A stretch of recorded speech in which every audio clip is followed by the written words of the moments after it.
आदरणीय वेंकैया नायडू जी, फाउंडेशन के अध्यक्ष आदरणीय संगीता जी, मंच पर विराजमान आदरणीय सिंधिया जी, सभागार में उपस्थित सभी विशिष्टजन, देवियों, सज्जनों तथा मित्रों, मैं सबसे पहले अरुण जेटली जी की पुण्य स्मृति को प्रणाम करता हूं। मेरा सौभाग्य है कि मुझे उनके कुछ चुनिंदा ब्लॉग्स के आधार पर बनी पुस्तक के विमोचन समारोह में सम्मिलित होने का अवसर मिला। मुझे दुख है कि वो इतनी जल्दी चले गए, किंतु उनके मौलिक विचार आज भी कहीं न कहीं अनेक लोगों के अंतर्मन की गहराई में मौजूद है। मुझे याद है जब श्रद्धेय अटल जी का देहावसान हुआ था तो उस समय अरुण जी ने जो लिखा था वो मैं उद्धृत करना चाहूँगा कि अटल जी ने संसार छोड़ दिया, लेकिन जिस नए युग का निर्माण अटल जी ने किया है वो और समृद्ध होगा। मुझे लगता है कि राजनीतिक जीवन में अरुण जी की मौजूदगी अगर तर्क और राजनीतिक अभिव्यक्ति के नए युग की शुरुआत थी, तो संसार छोड़ने के पश्चात उन्होंने एक ऐसी लेगेसी, ऐसी विरासत छोड़ी है जो राजनीति, बिजनेस और एकेडमिक्स तीनों क्षेत्रों में चिंतन की नई धारा की शुरुआत करती है। संयोग से मेरा परिचय उनसे पुराना है। जब मैं हिंदू विश्वविद्यालय में विद्यार्थी था, जब मैं विश्वविद्यालय में गया था, उस समय वो दिल्ली विश्वविद्यालय छात्र संघ के अध्यक्ष हो गए थे। श्री राम बहादुर राय जी ने मेरा उनसे परिचय कराया था। मैं अंतिम ब्लॉग जो उन्होंने लिखा वो जम्मू कश्मीर से संबंधित है, उसी पर 2 मिनट कह के मैं अपनी बात को ख़त्म करूंगा, क्योंकि मैं एक विज्ञापन के तौर पर हूँ। अभी बड़े विद्वान लोगों का एक अच्छा सीरियल आप लोग देखने वाले हैं, तो मैं अपनी मर्यादा को समझता हूँ।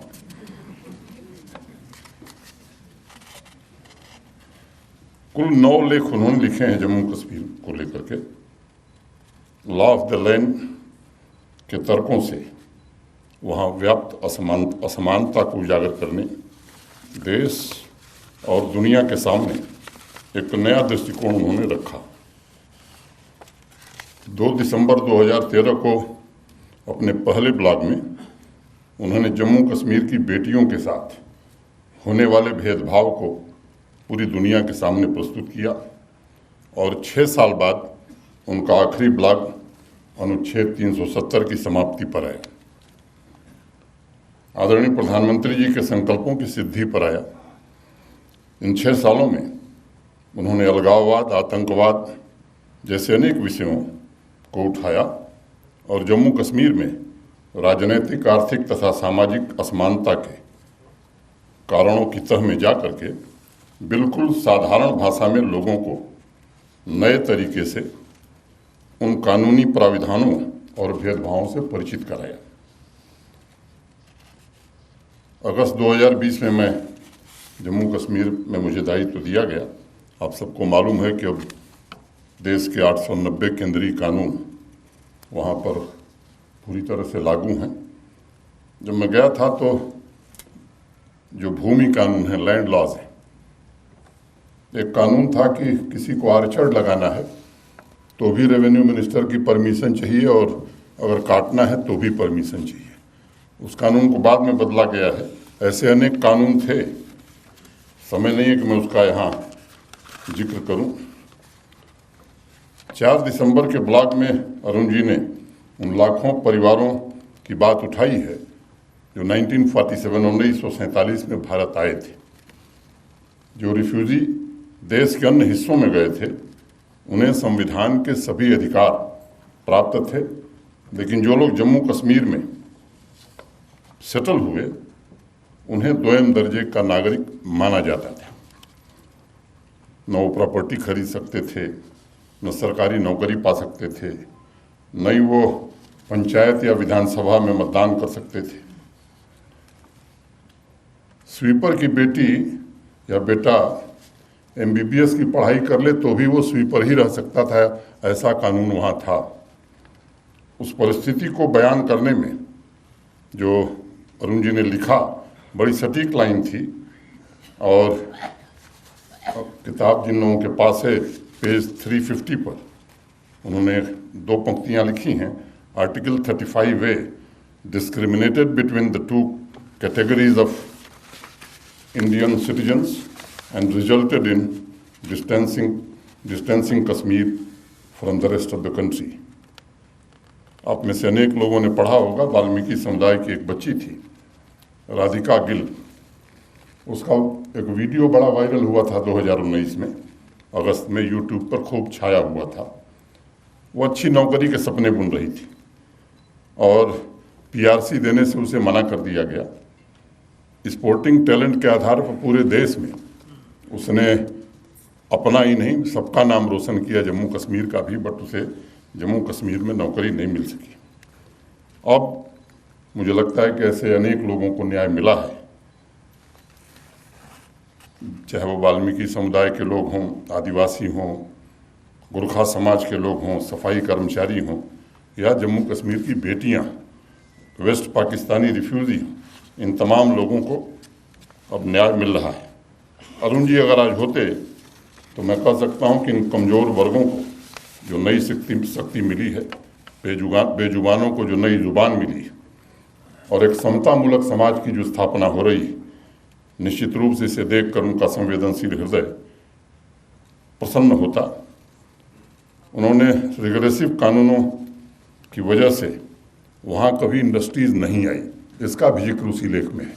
मैं केवल सूचना के तौर पर बताना चाहता हूँ कि आज़ादी के बाद से और 1.5 साल पहले तक कुल 14-15 हज़ार करोड़ रुपए का निवेश वहाँ प्राइवेट सेक्टर का था। अभी 24 अप्रैल को माननीय प्रधानमंत्री जी गए थे जम्मू, 38,080 करोड़ रुपए के इन्वेस्टमेंट की ग्राउंड ब्रेकिंग सेरेमनी उन्होंने जम्मू के पल्ली गांव में पूरा किया। और आज की तारीख में 56,000 करोड़ के प्रस्ताव जम्मू कश्मीर प्रशासन के पास हैं।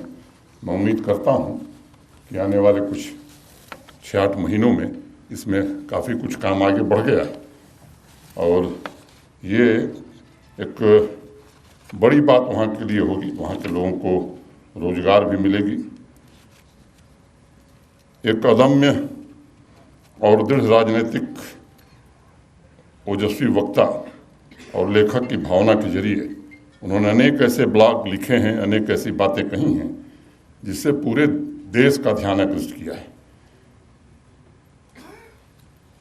370 जम्मू कश्मीर को भारत से जोड़ता है और अगर वह खत्म हो गया, कुछ लोग कहते थे, तो जम्मू कश्मीर भारत से अलग हो जाएगा। मैं केवल आपको सूचनार्थ बताना चाहता हूँ। अरुण जी ने लिखा है उसमें, the argument is clearly flawed, और उनकी बात, या मैं कहूँ कि उनकी भविष्यवाणी सही साबित हुई। जब पूरे देश में हर घर तिरंगा अभियान अभी चल रहा था, तो मैं बड़ी जिम्मेदारी से बात कहना चाहता हूँ कि हाथ ज़्यादा पड़ गए, तिरंगे कम पड़ रहे थे जम्मू कश्मीर में, ये स्थिति बनी है। ऐसे स्थान आप में से अनेक लोग जानते हैं जिनकी चर्चा दूसरे कारणों से होती थी। त्राल जैसे जगह में भी 10,000 नौजवान तिरंगा लेकर के भारत माता की जय के नारे लगा रहे थे। सोपैया की सड़क पर भी 8,000 लोग तिरंगा लेकर के भारत माता की जय बोल रहे थे। ये परिस्थितियां मैं समझता हूं कि आज बन सकी हैं। ये अरुण जी का स्वप्न था और मैं कह सकता हूं कि उनके व्यक्तिगत जीवन की एक बड़ी खास बात थी, राष्ट्र निर्माण में अपना पूरा जीवन उन्होंने खपा दिया और मित्रता को निभाने में मुझे लगता है कि अपना सर्वस्व अर्पित भी कर दिया। उनके लिए कभी पद बहुत महत्वपूर्ण नहीं था, व्यक्ति, समाज और राष्ट्र सर्वोपरि था। मैं मानता हूं कि देश की नई पीढ़ी के लिए उनका जीवन एक प्रेरणा स्रोत है।